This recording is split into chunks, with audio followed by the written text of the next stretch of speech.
இருந்தாலும் நல்ல காரியம் நடக்கணும், இந்த மானை பிடிக்கணும், அதுக்காக அனுமதி கொடுத்தா பெருமையா இருக்குங்க. இல்ல மான் இல்லைங்க, ஏன்னா மான் இங்க வர்றதற்கான எந்த விதமான வாய்ப்பும் கிடையாது. நான் வந்து காவல் பார்க்குறேன், என் காவலை மீறி உங்க மான் வந்திருந்தா தான் உள்ளது. அப்படியா? ஆமா. இல்லைன்ற வார்த்தை எதிர்பாரம் என்ன? இருக்கின்ற வார்த்தைக்கு எதிர்ப்பதம் என்ன? இல்லைன்ற வார்த்தைக்கு எதிர்பாரம் என்ன? அதான் இருக்கின்ற வார்த்தைக்கு எதிர்ப்பதம் என்ன? இருக்குது. அது எப்படி இருக்கின்ற வார்த்தைக்கு இல்லைன்னு சொல்றது இருக்குதுன்ற வார்த்தை தான் எதிர்ப்பதம். இருக்கின்ற வார்த்தைக்கு எதிர்ப்பதம் என்ன? ஏன்னா அன்பு இருக்கு, பண்பு இருக்கு, பாசம் இருக்கு, நேசம் இருக்கு, அழகு இருக்கு, அறிவு இருக்கு, எல்லாம் இருக்கு அப்படி சொல்லி நல்லா இருக்கும். அன்பு இல்ல, பண்பு இல்ல, பாசம் இல்ல, நேசம் இல்ல, நிதானம் இல்ல, வாழ்க்கை நல்லா இல்ல அப்படி நல்லா இருக்குமா? இல்லங்க, எங்க நாட்டுல வஞ்சகம் இருக்கு, சூறு இருக்கு, பொறாமை இருக்கு, போட்டி இருக்கு, வினயம் இருக்குன்னு நல்லா இருக்குமா? நல்லா இருக்காது. அப்ப எல்லாத்துக்கும் இருக்குன்னு சொல்ல முடியாதுல்ல. சொல்ல முடியாது. எதுக்கு இல்லைன்னு சொல்லணுமோ அதுக்கு இல்லைன்னு சொல்லி தானே. அப்ப இல்லைன்ற வார்த்தை சொல்லக்கூடாதுல்ல ஐயா? இப்ப எடுத்துங்களேன், சொல்லுங்க. நீங்க எந்த ஊருக்காரரு? நான் வெள்ளிமலை வாட்டக்காரர். வெள்ளிமலையில இருந்து வெள்ளிமலைக்கு வந்துருங்க. மானை எங்க பாத்தீங்க? வேல்மலைக்கு வெள்ளிமலைக்கு இடையில. அப்படி சொல்லிட்டா கதை கேட்க மாட்டாங்கன்னு அர்த்தம். ஏன்னா இந்த இடத்துல என்ன எப்படி வந்துச்சு, ஏன் வந்துச்சுன்னு கேள்வி கேட்பாங்க. இல்லங்க, அதுக்கு நடுவுல என்ன அப்படியா? வேல்மலைக்கு சரி விடுங்க. அங்க இருந்து மானை பார்த்ததுக்கு இதுக்கு எப்படி தூரம் இருக்கும்? ஒரு காத வழி தூரம். ஒரு காதம்னா எப்படி மைல்?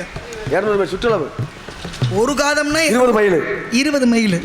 ஒரு காதம்னா 200 மைல் இல்ல, நான் மாத்தி சொல்லக்கூடாது. ஆமா, சோலைராஜ் 20 மைல். சொல்லுங்க. சரிங்க, நீங்க நினைக்கிறீங்களே நான் என்ன நினைக்கிறேன்? இப்போ ஒரு மனிதனுக்கு தேவை என்ன? மனிதனுக்கு என்ன தேவை? முதல்ல நிம்மதி வேணும். பெண்களுக்கு என்ன வேணும்? பெண்களுக்கு என்ன வேணும்?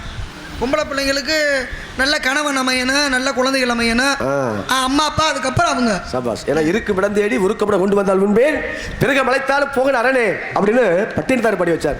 அந்த மாதிரி ஒரு மனிதனுக்கு தேவை. ஆண்களுக்கு என்ன தேவை? ஆண்களுக்கு கடமை கண்ணியம் கட்டுப்பாடு. கடமை கண்ணியம் கட்டுப்பாடு. பெண்களுக்கு அச்சம் மடம் நாணம் பயிர்ப்பு. 4. ஆக இதெல்லாம் சேர்ந்தாத்தனங்க நல்லா இருக்க முடியும். அதெல்லாம் நல்லா தான் இருக்கு. ஏன்னா காரணமெல்லாம் தோரணம் கட்டுவாங்களா? தோரணம் கட்டுறது. தோரணம் எதை கட்டுவாங்க? காரணத்தோட தான் தோரணம் கட்டுவாங்க. ஊர் திருவிழா கொண்டாடணும். அதான் என்ன தோரணம் கட்டுவாங்க? அதாவது வேப்பலை, மாவிலை இதெல்லாம் வச்சு. ஏன் வேப்பலை மாயிலை கட்டுறாங்கன்னு தெரியுமா? சொல்லுங்க சொல்லுங்க சொல்லுங்க. இல்ல கேட்கிறேன். வேப்பலை வந்து சொல்றது வேற, கேட்கறது வேற. அது தெய்வத்துக்கு உகந்தது. ஏன் உகந்தது? வேப்பலை வந்து சமயபுரத்துக்கு உகந்தது. மாவிலை அப்படின்னா சமயபுரத்து மாரியம்மனுக்கு உகந்ததுன்னா இப்ப நம்ம ஊர் மாரியம்மனுக்குலாம் வைக்கிறது இல்லையா? ஏன் சமயபுரத்துல வந்து கோயில் சிலை எப்படி இருக்குது ஐயா?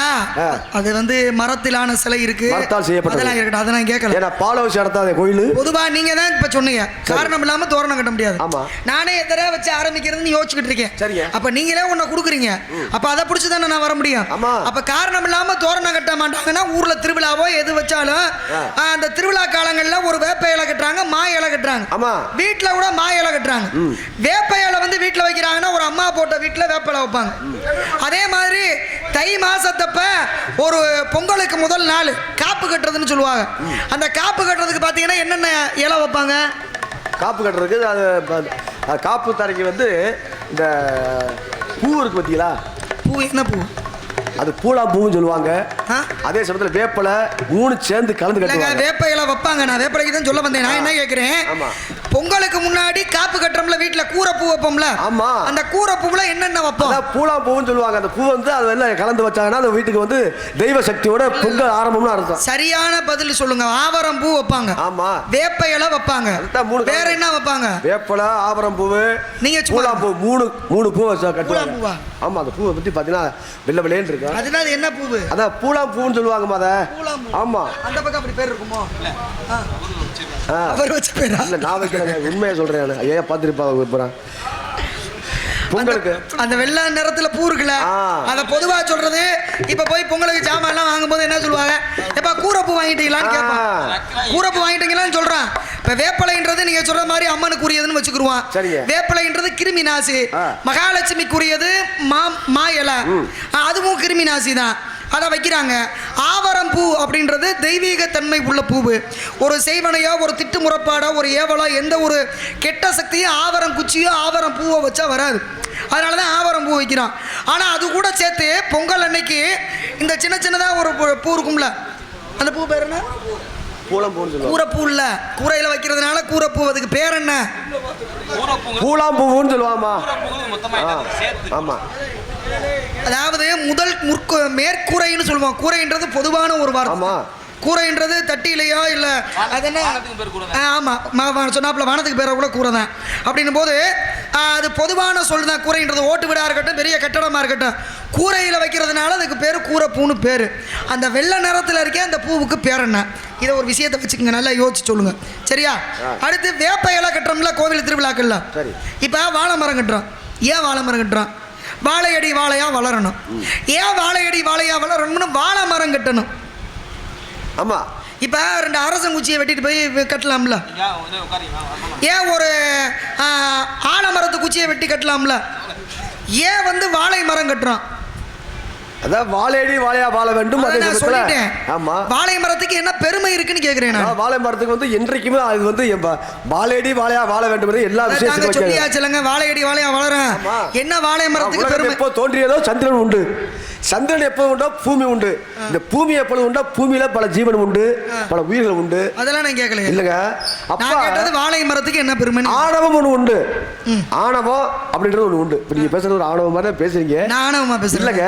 ஊருக்குள்ள என்னை பத்தி இல்ல இல்ல, அதாவது பேசுறீங்க எவ்வளவு நல்ல பிள்ளை. எப்படி எதிரில்லாத ஊர்ல குடிக்க கூடாது. எதிரில்லாத வாழ்க்கை இனிக்காது. ஆமா. அப்ப போட்டி போடலாம், போராம விட்டு படக்கூடாது. போட்டி போடலாம். இதெல்லாம் நான் கேட்கல. வாழை மரத்துக்கு என்ன பெருமை? வாழை மரத்துக்கு என்ன பெருமைனா வாழையடி வாழை வாழ்றதுக்கு தான் அந்த வாழை மரம். நான் சொல்லிட்டேன்ல, வாழை மரத்துக்கு ஏன் பெருமை? அதோட சிறப்பு என்ன? வாழை மரம் இருக்கு, அது என்ன, அதோட தன்மை என்ன, அதோட பெருதி பலன் என்ன? இதுக்கு மேல என்ன சொல்றது? சரிங்க, இப்போ ஒன்றும் இல்லை. வாழைப்பழம் கோயிலுக்கு போகிறோம். எந்த கோயிலுக்கு போனாலும் ஒரு மாம்பழத்தை தூக்கிட்டு போகலாம்ல. ஏன் பலாப்பழத்தை தூக்கிட்டு போகலாம்ல? ஏன் வந்து வாழைப்பழத்தை கொண்டு போகணும்? தேங்காய் கொண்டு போறோம்ல, ஏன் தேங்காய் கொண்டு போகணும்? எவ்வளவோ பொருள்லாம் இருக்குல்ல. எந்த கோவிலா இருந்தாலும் பொதுவான பொருள் இதுதானே. இப்ப சிவன் கோவில்னா என்ன இலையில அர்ச்சனை பண்ணுவாங்க? எல்லா மரமும் வந்து வளராது. எல்லா மரத்தையும் வெட்டிட்டோம்னா வளராது. ஆனா வாழை மரம் மட்டும் வெட்டிட்டோம்னா அது மீண்டும் மீண்டும் வளர்ந்து வந்துட்டு இருக்கு. காயாக, பூவாக, பிஞ்சாக, ஒவ்வொருக்கும் ஒரு விஷயம் இருக்குது. வாழைப்பூ இருக்கு, வாழைத்தண்டு இருக்கு, வாழைக்காய் இருக்கு, வாழைக்காய் இருக்கு, நிறைய இருக்கு. வாழைக்காய் ஏன்னா அதுல வந்து இத்தனை பேர் பதில் சொல்றீங்க, அது என்னன்னு தெளிவா சொல்லுங்க. புரியல எனக்கு. புரியுதுங்க என்ன சொல்ல வர்றீங்க? இப்ப வாழையடி வாழையா நான் என்ன கேக்குறேன்? வாழையடி வாழையா வளரணும்னு சொல்லிட்டு தான் கேள்வி கேட்டேன். ஆமா. அந்த மரத்துக்கு மட்டும் தனித்தன்மை இருக்கே, ஏன் அந்த தன்மை சொல்றானே? அவர் பாதி சொல்றாரு. வாழை தண்டு, வாழை பூ இருக்குது, வாழை இருக்குது, காய் இருக்குது, வாழை கனி. சரி, அந்த வாழைப்பழத்தை தானே சாமிக்கு வைக்கிறோம். ஏன் எவ்வளவு பெருமை இருக்குது வாழை மரத்துக்கு? ஏன் வாழை மரத்தை மட்டும் பிடிச்சு உங்களுக்கு புரியுற மாதிரி சொல்லணும்னா வாழை மரத்து இருப்பா. எங்க மாமாவை நாரா நீங்க கிழிச்சாலும் அப்படியே இருப்பா. அப்படி அதுதான் வாழை மரமா ஒரு சிறப்பு. நாரா கிழிக்கிறது இல்லைங்க. பொதுவா பெரியவன் ஒன்றில் பெரியவன் ஒன்றில் இதெல்லாம் தேவையில்லை. மணி 6 மணிக்கு மேல ஆயிப்போச்சு. நொய்யும் எல்லாம் பேசக்கூடாது. சுருக்கமா என்ன விஷயமா அதை பத்தி மட்டும் பேசுங்க.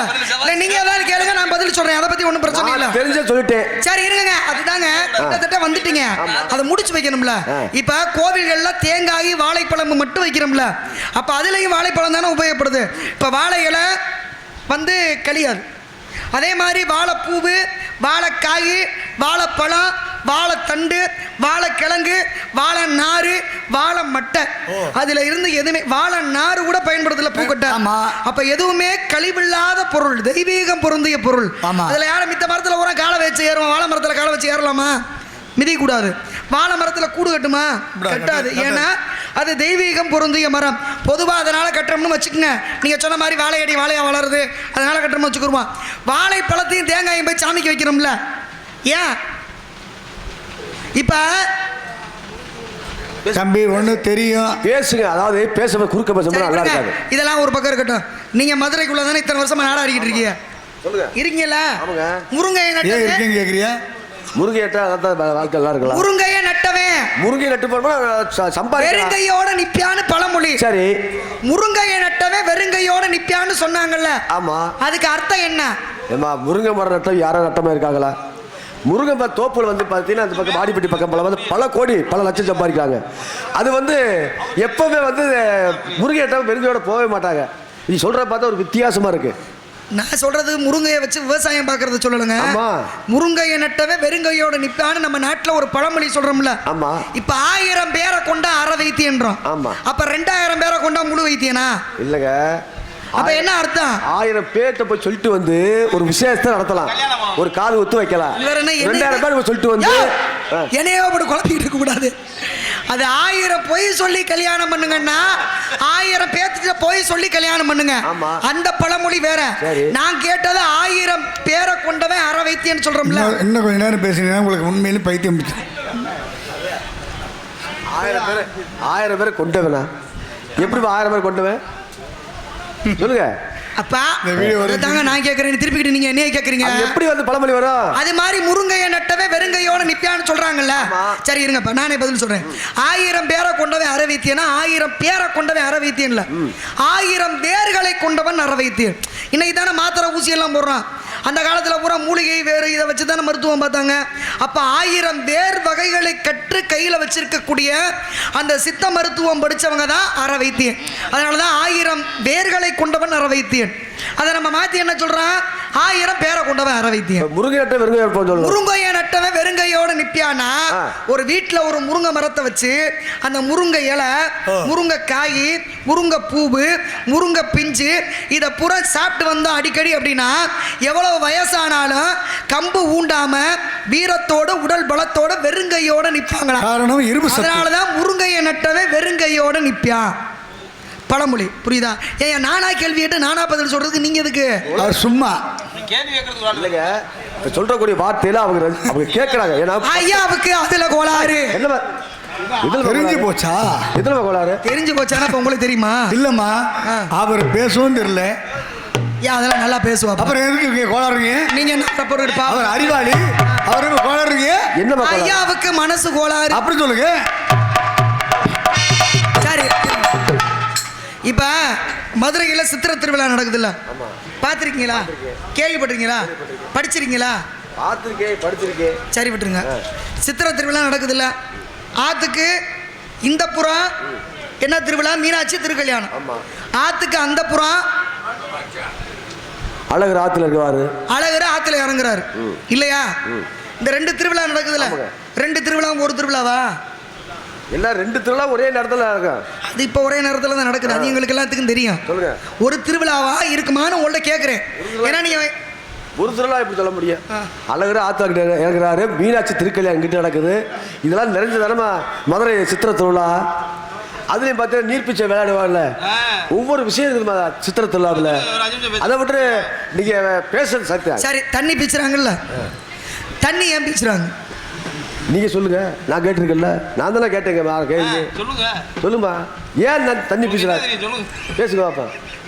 அண்ணே உட்காருங்கண்ணே, நான் பார்த்துக்கிறேன், நீங்கள் உட்காருங்கண்ணே. ஏன்னா தண்ணி அன்னை கோபத்தில் இருக்கார், கடுமையான கோபத்தில்.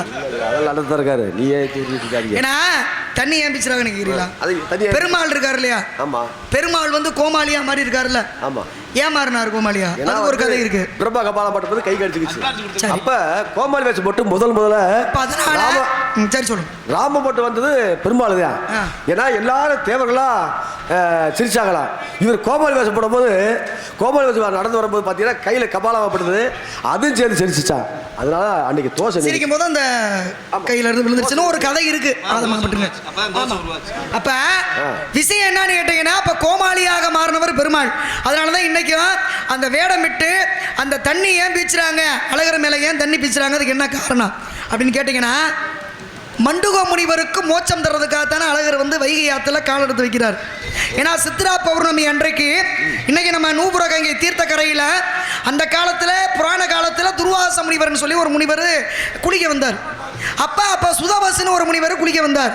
வந்த துர்வாச முனிவரை சுதவச முனிவர் வாங்கன்னு கூப்பிடல.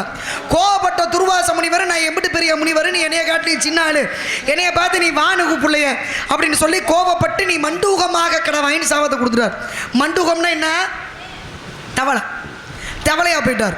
அப்போ இந்த முனிவர் சொன்னார், சாமி நீங்கள் வந்ததை நான் பார்க்கல, என்னை மன்னிச்சுக்கங்க, எனக்கு மாற்று சாபம் கொடுங்கன்னும் போது, வைகை ஆற்றுல நீ வந்து தவளையாக கிடக்கும் போது சித்ரா பௌர்ணமி அன்னைக்கு கள்ளழகராக பெருமாள் பாதத்தை எடுத்து வைகை ஆற்றுல காலை வச்சு நினைக்கும் போது உன்னுடைய பாவம் தீர்ந்து சுய உருவம் கிடைக்கும். இதுதான் கதை.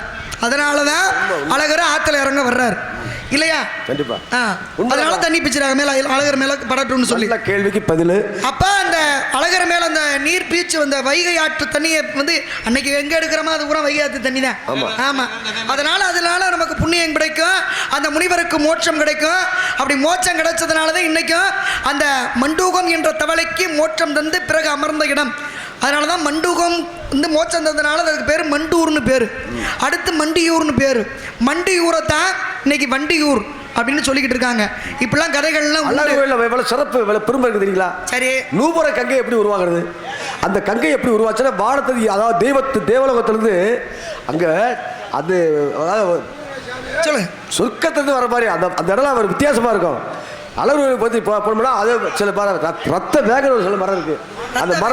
அந்த மரத்தை தொட்டாலே போதும் ரத்தமா வரும். கையில் அது அப்படி நமக்கு வந்து நோய் ஏற்பட்டுரும். அப்படிப்பட்ட சக்தியெல்லாம் அந்த அழகு இல்லை. இன்னைக்கு பெருமையாக இருக்குது. மதுரையை பற்றி அழகு பேசுறீங்க. அதனால நான் என்ன சொல்ல வரேன்னா, இல்லை ரத்தம் வேங்க வர்றது அது இருக்கட்டும். இப்போ நான் சொன்னேன்ல ஒரு விஷயம் உங்கள்கிட்ட, வண்டியூருன்னு பேர் இருந்துச்சு. அழகர் ஆற்றுல இறங்குறாரு. எங்கே இறங்குறாரு? வைகை ஆற்றுல. எந்த இடம்? ஆழ்வார்புரத்தில் ஆற்றுல இறங்குறாருல. அழகர் இங்கே தான் ஆற்றுல இறங்குறாரா? அவர் தான் இறங்குறாரு. அப்புறம் வேற எவர் வந்து இறங்குறாரு? அழகர் தான் ஆற்றுல இருக்காரு. என்ன கேட்குறாங்கன்னு இல்லைங்க, அழகர் ஆழ்வார்புரம்ன்ற இடத்துல இன்னைக்கு கோரிப்பாளையத்துக்கு கீழே ஆற்றுல இறங்குறாரு. அழகர் ஆழ்வார்புரத்தில் தான் ஆற்றுல இறங்குனாரா? ஆழ்வார்புரத்துல ஒரு 400 வருஷத்துக்கு முன்னாடி சொல்லுங்க. அழகர் எங்க ஆத்துல இறங்குறாருன்னா சோழவந்தான் பக்கத்தில் இருக்கக்கூடிய தேனூர் அப்படின்ற கிராமத்துல தான் அழகர் ஆத்துல இறங்கினார். முதல்ல சரி, தெரியுமா தெரியாதா உங்களுக்கு? கேள்விப்பட்டிருக்காரா? ஆமா ஆமா, ஊர்ஜிதமா அவருக்கு தெரியல. அதான் பிரச்சனை. இல்ல பேசுற பார்த்தா இத சட்டக்கார மாதிரியே பேசிட்டு வரீங்க. ஏங்க நான் நல்லா சிரிச்சிட்டு தானே பேசுறேன். நான் பேசுறத பார்த்தா கோவமா பேசுற மாதிரி இருக்கா? தேடி வந்த மாடு உள்ள இருக்கு. அதாவது நம்ம குறுகிய நேரத்துல ஏதாவது சொல்லணும்ன்றதுக்காக முக்கியமான விஷயத்தை சொல்லிக்கிட்டு இருக்கேன். வேற ஒண்ணும் இல்ல. அவங்களுக்கு தெரியாது, நமக்கு ஒன்றும் தெரிய போறது கிடையாது. எப்பவுமே மேடல்ல நிக்கிற நம்ம கீழே உட்கார்ந்து பாக்குறவங்க நம்மளை காட்டிலும் வருமா படிச்சவங்க, இங்க காணொலிகளை பாக்குறவங்க எல்லாம் எவ்வளவோ படிச்சவங்க எல்லாம் பார்த்துட்டு இருக்காங்க. அதனால அதை நம்ம கவனத்துல வச்சு பேசணும் இல்லையா? நமக்கு தான் தெரியும், அப்பெல்லாம் நம்ம பேசக்கூடாது. அதெல்லாம் கிடையாது, உண்மை அது கிடையாது. தெரிஞ்சுக்க வேண்டியது நிறைய இருக்கு. கட்டுறது கையளவு கல்லாத உலகளவு உற்ற கிளம்பு. அதுக்காக வந்து நீங்க பேசுறது நான் பேசுறது ஒண்ணாகுமா? எல்லாரும் எப்படி ஒண்ணாக முடியும்? அப்ப அதுக்குன்னு முயற்சி பண்ணி அதுக்காக நேரம் ஒதுக்கி பொறுத்தவரை என்னால சில செய்தி மக்களுக்கு போய் சேரணும். உங்களால புனிதமான செய்தியா மக்கள் போய் சேரணும். 2 பேரும் கலந்து உரையாடுறத ஒரு நாடகம். தேனூர் அப்படின்ற இடத்துல தான் ஒரு 400 வருடங்களுக்கு முன்னாடி அழகர் ஆத்துல இறங்கினார். அதனாலதான் பாத்தீங்கன்னா அழகர் கோவில்ல இருந்து அழகர் போகும்போது எங்க சோழவந்தான் அந்த தேனூருக்கு போவார். அப்படி போகும்போது ஒரே ஒரு இடத்துல தான் அந்த காலத்துல அவருக்கு அலங்காரம் செய்யறதுக்கு எல்லா வசதியுமே கிடைக்குமா. இன்னைக்கு பாத்தீங்கன்னா அலங்கார பிரியா விஷ்ணு, அபிஷேக பிரியா தான் சிவா. சிவபெருமானுக்கு அபிஷேகம் பிடிக்கும், பெருமாளுக்கு அலங்காரம் பிடிக்கும். அப்படி அவருக்கு அலங்காரம் செய்ய அந்த காலத்தில் ஒரே ஒரு ஊரில் தான் எல்லா வசதியும் கிடைக்கும். அதனால தான் அலங்காரம் செய்ய நல்ல ஊர், அந்த ஊருக்கு அலங்காநல்லூர் அப்படின்னு சொல்லி பேர். இன்றைக்கி நம்ம ஜல்லிக்கட்டுக்கு உலகம் பூரா பேர் போன ஊர் அலங்காநல்லூர், அவனியாபுரம், பாலமேடுன்னு நம்ம சொல்கிறோம். ஆனால் அப்படிப்பட்ட அலங்காநல்லூருக்கு பேர் வர்றதுக்கு காரணம் அதுக்கு முன்னாடி வரலாற்றில் இவ்வளோ ஒரு சிறப்பான ஒரு விஷயம் இருக்குது. அப்போ அதுக்கப்புறம் தான் இங்கே இருந்த திருவிழாவை ஒரு தீ விபத்தால் இங்கேருந்து இங்கே மாற்றி சைவம் என்ற சிவனை கும்புறவங்களையும் வைணவம் என்ற பெருமாளை கும்புறவங்களையும் இணைக்கணும் என்ற எண்ணத்தோடு திருமலை நாயக்க மன்னருடைய காலத்தில் இணைக்கப்பட்டது தான் சித்திரை திருவிழா அப்படின்னு சொல்லக்கூடிய திருவிழா. இன்னைக்கு பார்த்தீங்கன்னா திருக்கல்யாணம், மீனாட்சி திருக்கல்யாணம் நடந்தது மாசியில். தை மாசின்றது இன்னைக்கு தானே என்னென்னமா வேலைக்கு போகிறான். அந்த காலத்துலலாம் பூரா விவசாயம் தானே பார்த்தாங்க. அப்போ விவசாயம் பார்த்தா தை மாசின்றது அறுவடை பண்ணி முடிக்கிற நேரம். அப்போ அறுவடை பண்ணிக்கிட்டு இருக்க நேரத்தில் இந்த ஆற்று பக்கத்தில் வந்து அந்த ஆற்றை தாண்டி போக முடியாது. மக்களுக்கு போக்குவரத்துக்கு வசதி மிகவும் குறைவு. அதனால் மீனாட்சி அம்மனுடைய ஆலயத்திற்கு அந்த தேரை இழுக்கிறதுக்கு கூட்டம் குறைவாக இருக்குது. அது மட்டும் இல்லை, 2 பேரும் பெருமாளை கும்புறவங்களை பார்த்தா சிவன் கும்புறவங்க சண்டை போடுறது, சிவனை கும்புறவங்களை பார்த்தா பெருமாளை கும்புறவங்க சண்டை போடுறது. இந்த 2 பேர்த்தையும் சேர்க்கணும் அப்படின்றதுக்காக நடந்த திருவிழா. இன்னைக்கும் பார்த்தீங்க அப்படின்னா அந்த காலத்தில் மீனாட்சியினுடைய திருக்கல்யாணத்திற்கு ஒரு ஊரில் இருந்து திருமாங்கல்யம் செய்து தந்தாங்க. அப்படி திருமாங்கல்யம் செய்து தந்ததுனால தான் ஆதியிலே அந்த ஊருக்கு திருமாங்கல்யபுரம்னு பேர். இன்னைக்கு அந்த ஊரை திருமங்கலம் அப்படின்னு நம்ம சொல்லிக்கிட்டு இருக்கோம். இன்னைக்கு அதற்கு அடையாளமாக திருமங்கலத்தில் மீனாட்சி சுந்தரேஸ்வரருடைய கோவில் இன்றைக்கும் உண்டு. அப்படி நிறையா பெருமைகள், நன்றி, அப்படி நிறையா பெருமைகள் சிறப்புகள் எல்லாம் எங்கே உண்டு? இந்த மதுரை மாவட்டத்தில் மதுரை மாவட்டம் எல்லா மாவட்டத்துக்கு பெருமை இருக்குங்க. இதெல்லாம் என்ன அப்படின்னா கொஞ்சம் தனியாக சிறப்பாக தெரிஞ்சுக்கிறது மதுரையை பற்றி. ஏன்னா நம்ம ஊர், அப்போ நம்ம ஊருக்கு என்ன இவ்வளவு கதைகள் இருக்கு, விவரம் இருக்குன்னு இன்னும் நிறைய தெரிஞ்சுக்க வேண்டியது இருக்கு. அதனால அதெல்லாம் கத்துக்குருவோம். இப்போ நீங்க என்ன சொல்ல வரீங்க? நான் சொல்ல வர்றது மாடை பிடிக்கணும். இந்த மாடை எப்படி பிடிக்க போறேன்? வீட்டுக்கு போனோம். வெள்ளி பால வேட்டலம்மா நானும் வேட்டல் குளத்து தலைவலம்மா வெள்ளி மால வேட்டலம்மா வெடுகுட்ட காரணமா வெள்ளி பால காலத்து தலைவர் நம்ம தாவி தவிக்குதம்மா தனிமையில முடிக்குதம்மா தாவி தவிக்குதம்மா தனிமையில முடிக்குதம்மா நான் இப்ப படிக்க போறேம்மா பள்ளியம்மா கலந்து போட போறேம்மா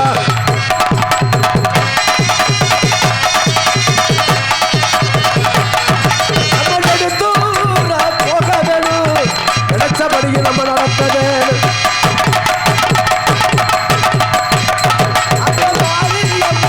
கோவிலுக்கு மாலை கட்டி நம்ம போட வேணும் கோயிலுக்கு மொட்டடிக்க போக வேணும் மாலை மணி போட்டு மல்லிகைப்பூ வைக்க போறேன்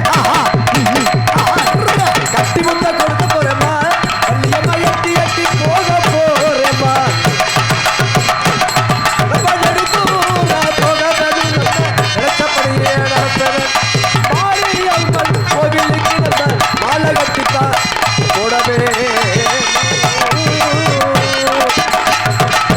என்னம்மா என்னைய வைக்கிற என்னம்மா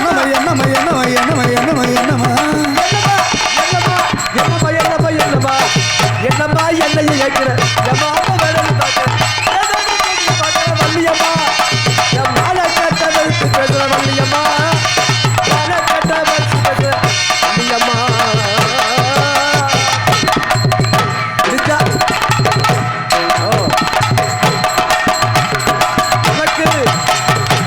விடிஞ்சாலு விடவே மாட்டேன் தக்குமுக்கு தக்கத்தாலா விடிஞ்சாலு விடிஞ்சு போச்சு தக்குமுக்கு தக்கத்தாலா விடிஞ்சாலு விடவே மாட்டேன் தக்குமுக்கு தக்கத்தாலா மாலை விடிக்காம போக மாட்டேன் தக்குமுக்கு தக்கத்தாலா தக்குமுக்கு தக்கத்தாலா தக்குமுக்கு தக்கத்தாலா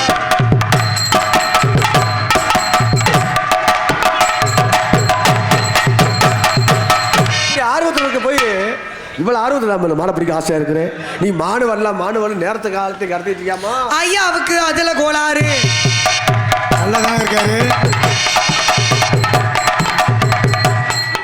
நல்லாதானே இருக்காரு அவருக்கு என்ன கோளாறு நீங்க இந்த கேள்விகளை மட்டும் நீங்க எப்படி சிவரஞ்சனியோட நிக்கிறதுக்கு ராஜபாட்டு பயந்துட்டே ஓடுவாங்க நான் எவ்வளவு ரெண்டு இருக்கு எதிர்ப்பா கோளாறு மானம் வெக்கம் சூடு சொரண எல்லாமே இருக்கு இல்ல அதெல்லாம் உங்களுக்கு அதிகமா இருக்குன்னு தான் நானும் சொல்றேன் சரி அதுக்காக இல்லைங்கிறீங்களா இப்படி சிரிச்சிங்க நான் திட்டே நினைக்க மாட்டாப்லையா அப்பா ஐயாவுக்கு அதில் கோளாறு வைகை ஆத்துல பெரிய வெள்ளப்பெருக்கு எடுத்துச்சு. சரி.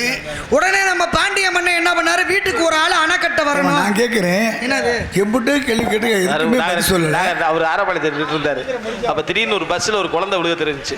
அப்ப அவர் விழுந்து அந்த குழந்தையை காப்பாத்திட்டாரு. காலில் அடிபட்டு உடனே நான் சேர்ல உட்காந்துக்கிட்டு உங்களுடைய அனுமதியோட பாவம். அப்ப நான் பேசிக்கிட்டு இருக்கேன், நீங்க உள்ள விட போயிட்டு வாங்க, அதனால ஒன்றும் இல்லை. அப்ப வைகை ஆத்துல பெரிய வெள்ளப்பெருக்கு எடுத்துச்சு. நம்ம பாண்டிய மன்னன் என்ன உத்தரவு போட்டாரு, வீட்டுக்கு ஒரு ஆள் அணை கட்ட வர வேண்டும் அப்படின்னு உத்தரவு. எல்லாரும் வீட்டில இருந்து ஆளு போனாங்க. நம்ம ஆரப்பாளையத்துக்கு பக்கத்துல புட்டுத்தோப்பு அப்படின்னு ஒரு இடம். அந்த இடத்துல வந்தி கிழவின்னு ஒரு கிழவி அந்த காலத்துல புட்டு வித்துச்சு. அந்த இடத்துல இன்னைக்கு புட்டு திருவிழா நடக்கிறதுனால தான் அந்த இடத்துக்கு புட்டுத்தோப்புன்னு பேரு. ஏன் புட்டு திருவிழா நடக்குதுன்னா அதுக்கு ஒரு கதை இருக்கு. அந்த கதையை தான் இப்ப சொல்லிக்கிட்டு இருக்கேன். அப்ப இந்த வந்தி கிழவி கல்யாணம் ஆகலை, சொந்த வந்து யாரும் இல்லை. இந்த கிழவிக்கு ஒரு எண்ணம், நம்ம சொக்கர மீனாட்சி ஆள்ற இந்த மதுரை, இந்த மதுரையில் நம்ம பிறந்து வாழ்றதே பெரிய புண்ணியம். இந்த ஊரில் அப்படி வெள்ளப்பெருக்கு எடுத்துருச்சு. எல்லாரும் வீட்டில் இருந்து அணை கட்ட ஆள் போகிறாங்க. ஆனால் ஏன் வீட்டில் இருந்து மட்டும் ஆள் இல்லையே அப்படின்னு கிளவி சொக்கரை கும்பிடுது. உடனே என்ன பண்ணாரு, சொக்கேன் கூப்பிட்ட குரலை கூடி வந்துடுவார்ல அப்பா தான். உடனே வந்துட்டார் சிவன். எப்படி வந்தார், ஒரு இளைஞனாக வந்தார். வந்த இளைஞன் என்ன பண்ணுறாரு, கிளவிட்ட வந்து சொல்கிறார், அதான் என்கிட்ட காசு இல்லை, பசிக்குது, புட்டை கொடு, உனக்கு வருத்தம் என்ன, இந்த மாதிரி அணை கட்ட ஆளில் வீட்டில் இருந்து நான் உன் மய மாதிரி போகிறேன், நான் போய் அணை கட்டுறேன், பசிக்கு மட்டும் புட்டை கொடுனோன்னே காசு இல்லாமல் புட்டை நல்லா வயிறு நிறைய வாங்கி தின்னு விட்டு அணை கட்டுற இடத்துல போய் கூடைய தலையில் வச்சு அப்படி அட்டனை கால் போட்டு படுத்துட்டார். சொக்கார படுத்திருக்காருன்னு இவருக்கு என்ன தெரியும், பாண்டிய மன்னனுக்கு இவர் வேலையெல்லாம் சரியா நடக்குதான்னு பார்க்க வந்தவர் இவர் இப்படி படுத்திருக்கதை பார்த்து, யாரா நீ முதல்ல எந்திரா, என்னடா இப்படி படுத்திருக்க அப்படின்னு சொல்லும்போது பக்கத்தில் இருந்த பிரம்பை எடுத்து அந்த படுத்திருந்த இளைஞன் நிற்கும் போது அவனை ஒரே அட்டி, அந்த முதுகுல பட்ட அட்டி அத்தனை பேர முதுகுலையும் விழுந்துச்சான். அதனால தான் அரசர் சொக்கனை அடிச்சாரு. அப்படி அரசர் அடிச்சதுனால அந்த இடத்துக்கு அரசர் அடி அப்படின்னு சொல்லி மதுரையில் இன்றைக்கும் பேர். அப்போ ஒரு காரணம் இருக்குல்ல, நன்றி அப்படின்னும் போது அப்போ காரணத்தால் தான் எந்த ஒரு விஷயமே நடக்கும். தேங்காய் உடைக்கிறோம்னு சொன்னேன் ஆரம்பத்தில். இன்னைக்கு கூட நம்ம பழைய படத்தில் ஒரு படத்தில் பார்த்துருப்போம், சாமி படத்தில் சிவன் சொல்லுவார், என்னை மீறி உங்க அப்பா வீட்டுக்கு போகாத, அவமானப்பட்டு திரும்ப வருவாயின்னு சொல்லுவாரு. இந்த மாதிரி அப்படித்தான் போவேன்னு போவாங்க. யாகத்திலே தச்சனால் அவமதிக்கப்பட்டு என் புருஷனோட அவிழ் பாகத்தை குறான் போது கொடுக்க மாட்டாரு தச்சன். அப்ப கோபம் கொண்ட சிவபெருமான் அந்த யாகத்தை தாட்சாயினி அழிச்சிட்டு வந்துருவாங்க. இவர் சடை எடுத்து அடிப்பாரு.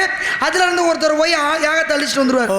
அப்ப இதுக்கு நிறைய கதைகள்லாம் உண்டு. இப்ப என்ன சொல்ல வரேன்னா, இதனால சிவனை கும்பிடாதனால அந்த தச்சனுடைய யாகம் அழிஞ்சு போச்சு. அப்போ சிவனுக்கு எந்த கோவில்னாலும் சாமி கும்பிடணும், அது பொதுவான ஒரு விஷயம். அதனால தான் நமக்கு தெரிஞ்சோ தெரியாமலோ தேங்காயை உடைச்சி சாமி கும்பிட்றோம். ஏன் தேங்காயை உடைக்கணும்? இப்போ தேங்காய்க்கும் குடிமை இருக்குது, சிவனுக்கும் குடிமை இருக்குது. தேங்காய்க்கு 3 கண்ணு, சிவனுக்கு 3 கண்ணு. தேங்காயை உடைச்சோம்னா உள்ள கங்கை என்ற நீர் இருக்குது, சிவன் தலையில் கங்கை என்ற நீர் இருக்கு. தேங்காயை உடைக்கும் போது உள்ள வெள்ளை நிறத்தில் இருக்கு. சிவன் இருக்கக்கூடியது வெள்ளி பனிமலை. தேங்காய்க்கு மேலே இருக்கிறது திருவோடு, சிவன் கையில் இருக்கிறது திருவோடு, தேங்காயில் இருக்கிறது ஓடு. அப்போ சிவனுடைய அவிழ்பாகம் எது அப்படின்னு சொன்னால் அது தேங்காய். அதனால தான் எந்த கோவிலாக இருந்தாலும் நமக்கு தெரிஞ்சோ தெரியாமலோ அந்த தேங்காயை உடைச்சி சிவனை கும்பிட்டு அந்த வேலையை ஆரம்பிக்கிறான். வாழைப்பழம் ஏன்னா இன்னைக்கு ஒரு மாம்பழத்தை சாப்பிட்டு ஒரு கொட்டையை போட்டோம்னா ஒரு மாமரம் வரும், ஒரு பலாப்பழத்தை சாப்பிட்டு ஒரு கொட்டையை போட்டோம்னா பலா மரம் வரும். ஆனால் வாழைப்பழத்தை புதைச்சி வச்சோம்னா வாழை மரம் வருமா? வராது. ஏன்னா அதுக்கு பிறவி கிடையாது. அப்போ பிறவி இல்லாத வாழைப்பழத்தை வச்சு சிவனுக்குரிய தேங்காயை வச்சு இனிமேல் ஆண்டவா போதும் அந்த ஒரு பிறவி அப்படின்னு கும்பிட்றதுக்காக தான் சாமிக்கு தேங்காய் பழத்தை வச்சு சாமி கும்பிட்றோம் இல்லையா? காரணம் இருக்குல்ல. இது என்ன மரம் தெரியுதா? கண்ணாடி வேணுமா? வேப்ப மரம். அதுக்கு பக்கம் இது என்ன மரம்? அரச மரம் தானே? அரச மரம். அரச மரம் பார்த்தா தெரியலையா? அரச மரம்னு தெரியுதா? இது என்ன மரம், இது என்ன மரம்? அது நம்ம ஊர்ல மரத்துக்கு ஒரு பெருமை இருக்கு. ஏங்க நம்ம வெளிநாட்டுக்கா போயிருக்கோம், நம்ம ஊர்ல வேப்ப மரம், அரச மரம், ஆலமரம் தெரியாதா? அரச மரம் இருக்குல்ல, இந்த அரச மரத்துக்கு கீழே எந்த சாமியை வைப்போம்? பிள்ளையார வைப்போம். ஏன் ஒரு முருங்கை மரத்துக்கு கீழே பிள்ளையார் வைக்கலாம்ல? ஏன் அந்த அரச மரத்தை வைக்கணும்? ஆலமரத்துக்கு கீழே வைக்கலாம்ல, புளிய மரத்துக்கு கீழே வைக்கலாம்ல, முருங்கை மரத்தை கூட வைக்கலாம். ஐயாவுக்கு அதுல கோளாறு. பாட்டு அப்புறம் பாடுங்க, கேள்வி கேட்டிருக்கீங்க, சொல்றாரு பார்ப்போம். தலை வலிக்குதுங்க, பாவம் மாதிரி யோசிக்கிட்டு கொஞ்சம். நீங்க எப்படி அவரப்பட்டு துன்பம் பண்றீங்க? சரி சரி. ஐயாவுக்கு மனசு கோளாறு, ஐயாவுக்கு மனசு கோளாறு, கோளாறு கோளாறு கோளாறு கோளாறு கோளாறு, ஐயாவுக்கு அதுல கோளாறு. என்னையா என்னைய போட்டியா பேசுறேன், போட்டியா பேசுறேன். உங்க மாதிரி இங்கே இல்ல வேடு வரை, நீங்க மந்த மொழி பார்த்து போகணும். வேடு வரை வேடு வரை வேடு வரை.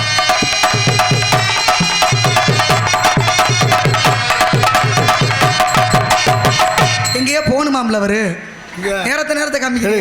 எங்களுக்கெல்லாம் வேற வேலை இல்லையா? எங்களுக்கு நாடகம் இல்லையா? எனக்கெல்லாம் கிட்ட காரைக்குடி பக்கமா இன்னைக்கு நாடகம். நெஞ்சு வலிக்க அரசியல் மாதிரி ஆயிட்டா அப்படி ஏதாவது சொல்லிவிடுவேன் சும்மா இருங்க காலையில். ஆமாம் சரி, ஏன்னா கொஞ்சம் கால தாமதமாக வந்தான். ஒரு காசு ஊர் காசு அவங்களை வந்து மன நிம்மதியோடு வாங்கிட்டு போனா தான் அது நமக்கு நல்லது. அதனால சோத்துக்கு ஒரு சோறு தான் பார்த்தா கிட்டத்தட்ட முடிக்கல எப்படி 6:30 மணிக்கு மேலே ஆயிடும். அதனால சேர்த்து நடத்துறதா, வேற ஒன்றும் இல்லை இல்லையா? மதுரையில் கடல் இருக்கா? இல்லை இல்ல இல்லையா? எழுகடல் வீதின்னு சொல்லுவாங்க. ஏன்னு தெரியுமா? கடல் வந்து நேரடியாக வந்து கோயிலுக்கு வந்ததாக ஒரு ஐதீகம் இருக்கு. கோயிலுக்கு மதுரைக்கு வந்ததாக ஒரு ஐதீகம் சொல்றாங்க. யா அப்படி எனக்கு என்ன தெரியும்? ஏன் சரி இப்படி சொல்லுங்க. இல்ல அதான் கடல் வந்து எழுகடல் வீதின்னு சொல்றாங்க. பேர் சரியா சொல்லிட்டீங்கல்ல, அப்ப காரணம் தெரியுமான்னு பார்த்தேன் நான். இல்ல சொல்ற வார்த்தையை நான் ஏத்துக்கிறேன். எழுகடல் வீதி இருக்கா இல்லையா? அது எப்படி உருவாகுது? ஐயா பேச போறாருமா, அன்பளிப்பு கொடுக்க போறாருமா, வாங்கிக்கம்மா. ஆஹா காலையில் ஐயா, ஆஹா அருமா அருமா.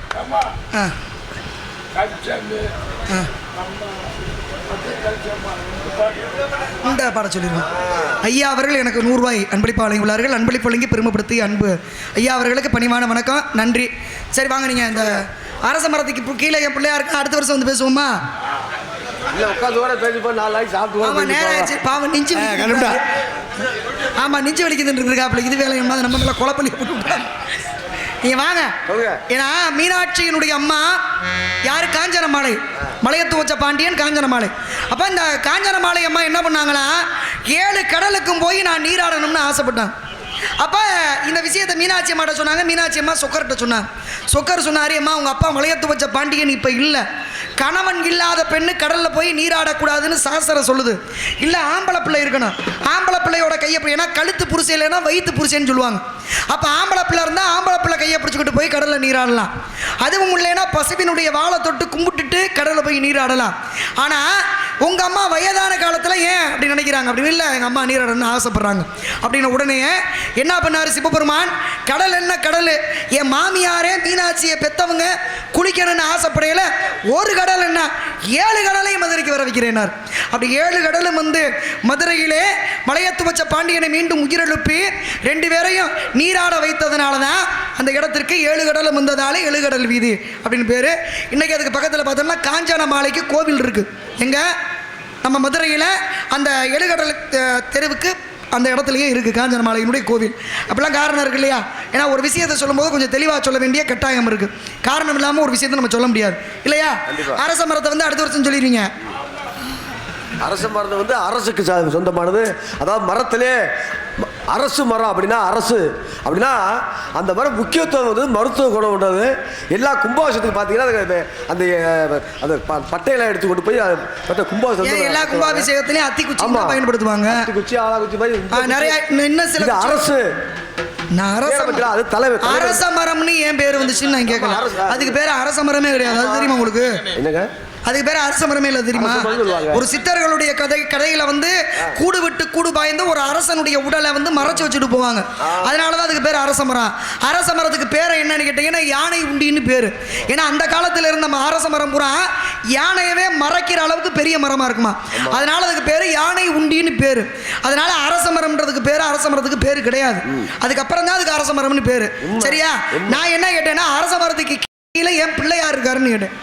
பிள்ளையார தான் வச்சு கும்பிடுவாங்க. சரி, பிள்ளையார வச்சு நல்லா போய் நீங்களாம் ஒரு மனுஷன் யாரே எடுத்து சொல்லுங்க. மான வந்திருக்குன்றீங்களா? சொல்றேன் நான் இல்லைன்றீங்களா? முடிவு வேணும்ல சொல்லுங்க. தெரியாது, அடையாளம் தெரியாது. அவரு அதுவே கேட்குறீங்க தெரியாதா? ஐயா தெரியாதுங்க. சொல்லும் போது பாருங்க, நான் யாரு எதுக்காக வந்திருக்கிறேன், இந்த மானுக்கு எனக்கு சம்பந்தம் அப்படின்றத விவரம் சொல்ல கேட்டுக்கமா.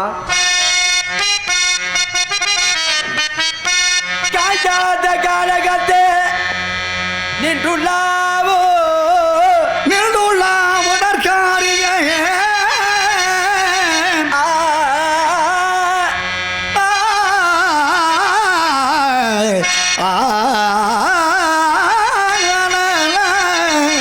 ததனா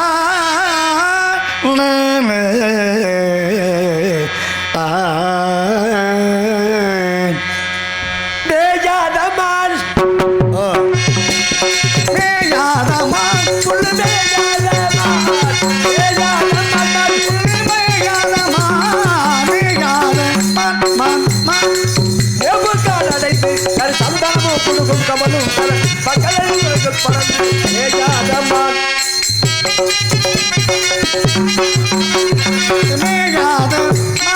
காலக்குறவர்கள் மணியனவர காலக்குள்ள குரங்கள் உடையது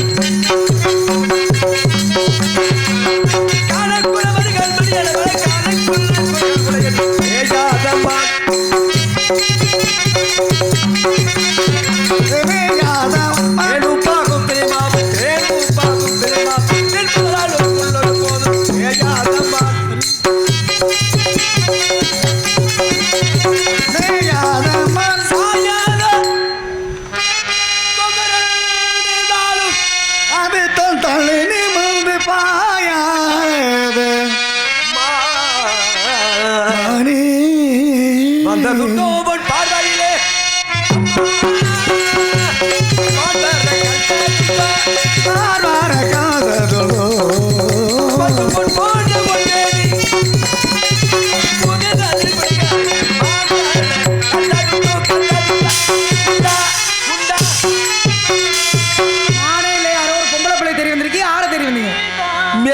மெல்ல அருகில் வந்து மென்மையான மேனி தொட்டு அள்ளி அள்ளி அழைக்க தாவுதே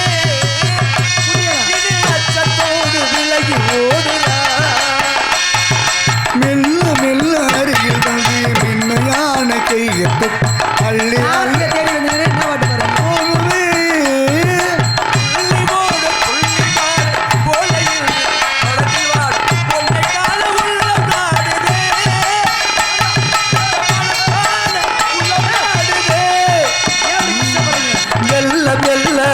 வந்து வெண்மையான வேலி தொட்டு அள்ளி அள்ளி அழைக்கத்தானே.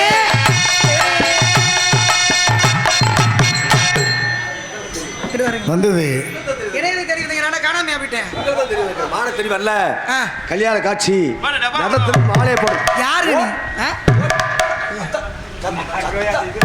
அவரா ஓடிட்டு அவரா மிரட்டிக்கிறாரு அண்ணே. இல்லை அந்த முருகன் எடுத்து படமா கூட்டத்தில் காணாம அப்புறம் கடமையில கண்ணா இருக்கும் எங்க அண்ணே. அண்ணே மான தேடி வந்தேனார்ல. ஆமாடா. என்ன தேடி வந்தேன் போயிட்டு பொண்ணு கதையே அதானே. என்ன பண்ணணும்? சாமி கும்பிட்ட சரி. சாமி கும்பிட்ட முருகனை வணங்கினா நல்லதே நடக்கும்.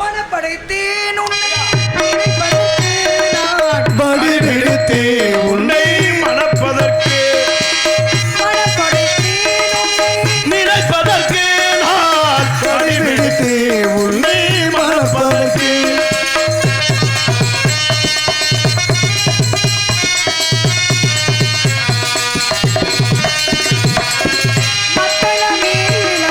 முரசொலிக்க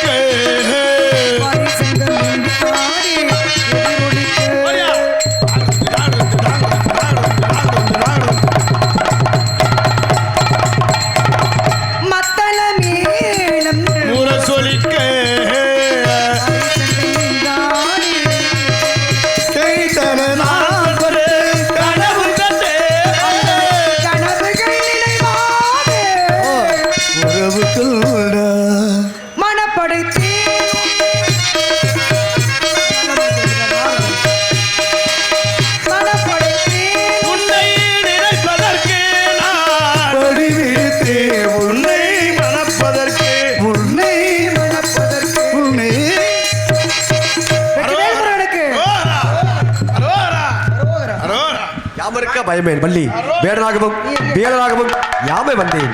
இதாவது வர வேண்டுமா? வரம்பி கொடுக்க வேண்டுமா? வாங்க நீங்க போங்க.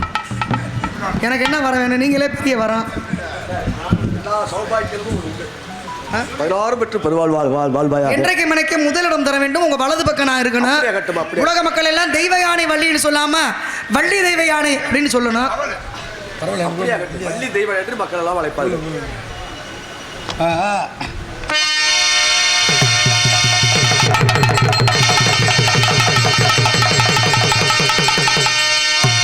இப்ப வந்து இந்த நாரதரை கூட சண்டை விடுறாரு பாருங்க.